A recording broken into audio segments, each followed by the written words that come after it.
Assalamualaikum warahmatullahi wabarakatuh.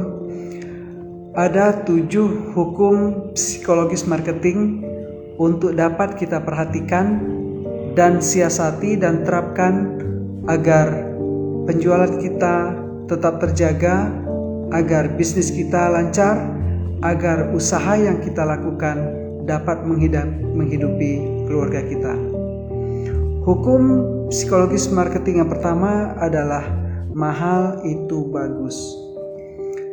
Jika rata-rata orang dalam berbelanja mencari yang murah, ini bukanlah sebuah ketetapan, ini hanyalah sebuah kebiasaan. Rata-rata orang selalu mencari produk yang kualitasnya baik dan harganya murah. Namun, tidak semuanya demikian. Dalam hukum psikologis marketing, ada ketentuan yang dinamakan semakin mahal barang, semakin bagus dalam pikiran orang. Ada sebuah tas yang harganya 50 juta dibeli orang. Ada sebuah tas yang harganya 500 juta juga dibeli orang. Namun ada tas yang seharganya 50 ribu, 70 ribu juga dibeli orang.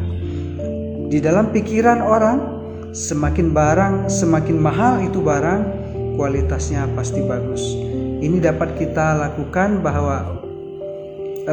dapat kita siasati bahwa untuk menjual sesuatu tidak harus berharga murah agar laku. Karena dalam pikiran orang, mahal itu bagus.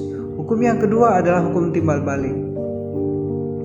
Maksudnya adalah kalau kita berbuat baik terhadap seseorang pelanggan, maka pelanggan itu, orang itu cenderung untuk melakukan hal yang sama, membalas kebaikan tersebut kepada kita. Oleh karena itu, bagi kita yang kaum usahawan dan pedagang ini, lakukanlah sebanyak mungkin kebaikan kepada orang lain, baik itu tetangga, baik itu kenalan, sahabat, dan sebagainya. Karena hukum yang berlaku adalah hukum timbal balik. Berbuatlah baik kepada orang, maka orang akan berbuat baik kepada Anda. Hukum yang ketiga adalah hukum ikut-ikutan. Apabila tempat usaha kita ramai dikunjungi orang, maka ini mengakibatkan membuat orang penasaran ingin singgah juga ke tempat kita. Oleh karena itu, mari buat untuk tahap pertama kedai kita itu ramai, agar orang penasaran dan ingin mampir ke tempat kita. Bapak-bapak, ibu-ibu yang punya toko, yang punya kedai usaha sendiri, buatlah rekayasalah agar kedai kita ramai setiap hari. Dengan cara bagaimana? Atur saja sendiri. Bagaimana caranya agar tempat usaha kita menjadi ramai sehingga orang pun akan cenderung untuk singgah, untuk datang ke tempat kita. Jadi jangan pelit-pelit untuk mengundang orang. Silakan datang ke tempat kami, berikan testernya gitu kepada calon pelanggan agar dia menjadi pelanggan kita. Karena hukumnya adalah hukum ikut-ikutan. Yang keempat adalah hukum perbandingan. Orang cenderung akan membandingkan satu produk dengan produk yang lain dalam 3 hal. Pertama, harga, kualitas, serta pelayanan.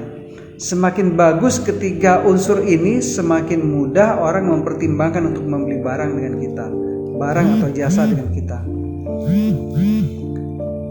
Di dalam hukum perbandingan ini, semua pedagang akan bersaing agar ketiga hal ini mereka miliki, agar harganya dapat lebih murah, kualitasnya lebih baik, serta pelayanannya lebih baik. Karena orang cenderung akan membandingkan satu produk dengan produk lain, satu kedai dengan kedai lain, satu usaha dengan usaha lain dari sisi ketiga hal ini. Yang kelima adalah hukum keterbatasan. Semakin terbatas suatu produk, maka ini membuat orang semakin penasaran dan ingin beli. Jadi buatlah seolah-olah produk Anda itu stoknya terbatas. Yang keenam adalah hukum iya kecil. Buatlah orang untuk berkata iya kecil terlebih dahulu sebelum melakukan iya besar. Iya besar itu adalah iya beli.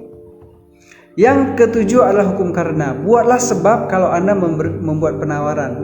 Buatlah sebab misalnya dalam rangka ulang tahun Anda. Demikianlah. Assalamualaikum warahmatullahi wabarakatuh.